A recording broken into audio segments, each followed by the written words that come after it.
nama saya Sofi, saya ibu 3 orang anak yang kebetulan sedang mengejar mimpi bareng Rumah Kina.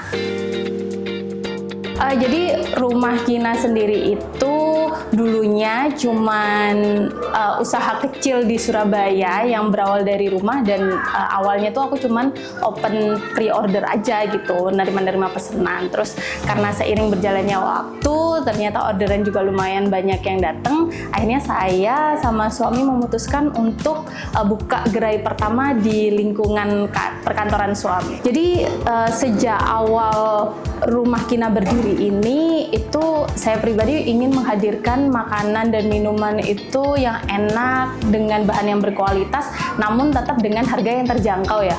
Saya sendiri ini seneng jajan. Nah, tapi beberapa makanan yang menurut saya enak itu memang harganya cukup mahal gitu loh. Di sini kita pengen membuktikan bahwa makanan yang enak, berkualitas itu nggak harus mahal ataupun overpriced sih. Kalau ditanya tentang tantangan itu, utama kita tuh di penjualan ya Kak. Karena kan di awal itu kita bukanya di lingkungan perkantoran ya. Jadi memang di pagi hari itu kita cukup ramai, tapi udah masuk sore ke malam itu kita sepi banget gitu dari pengunjung gitu. Itu kan kita taunya kendala di waktu ya. Akhirnya kita memutuskan untuk pindah ke lokasi yang sekarang ini di Jalan Srikana dengan lokasi yang lebih besar, kemudian dekat juga ke mahasiswa. Jadi saat ini kita mulai kerasa sih, jadi kita jadi tempat untuk belajar mahasiswa, tempat mahasiswa kumpul, jadi ada perubahan di segi omset terutama.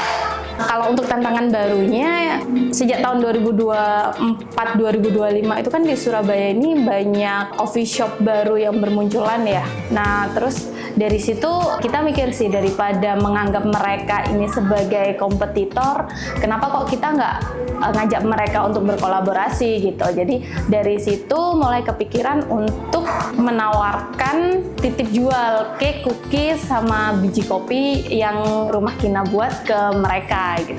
Dan alhamdulillahnya sampai sekarang kita sudah ada beberapa coffee shop yang menjadi partner kolaborasi kita untuk menjual cake, cookies, dan biji kopi yang diproduksi sama Rumah Kina sendiri. Kalau untuk dari segi operasional, emang ya kan makin banyak lini bisnis yang mulai kita kembangin itu, jadi memang untuk pencatatan operasionalnya kan jadi lebih rumit. Jadi untuk sekarang ini cara kita sih untuk bagi tim di beberapa divisi ini, dan kita juga terbantu dengan penggunaan Ranchise sih Kak gitu. Jadi dari Ranchise itu kita terbantu pencatatan operasional mulai dari penjualan, kemudian pemakaian bahan baku sampai perhitungan HPP itu kita semua jadi lebih jelas gitu. Nah, dari situ ketika ada selisih atau satu hal yang kurang tepat, kita bisa langsung evaluasi. Kalau dibilang tools atau sistem yang paling mendukung itu karena Ranchise kan, dari Ranchise itu kita bisa tahu ya, jadi penjualan dari lini bisnis A itu berapa, misal nih dari bakery kita berapa, kemudian roastery kita berapa, terus dari gerai ini sendiri itu juga berapa. Laporan penjualannya terpisah gitu, bisa terpisah gitu. Sebelum kita pakai Ranchise itu semua penjualan itu kan jadi satu ya. Jadi penjualan dan pengeluaran bahan baku itu juga jadi satu. Pada saat itu kita jadi nggak bisa memastikan dari cafe sendiri ini marginnya berapa sih gitu, dan dari bakery sendiri ini marginnya kita sebenarnya berapa gitu. Kalau ada satu hal yang kami pelajari dalam membangun Rumah Kina ini, ternyata semua hal itu nggak bisa terjadi dalam satu malam ya.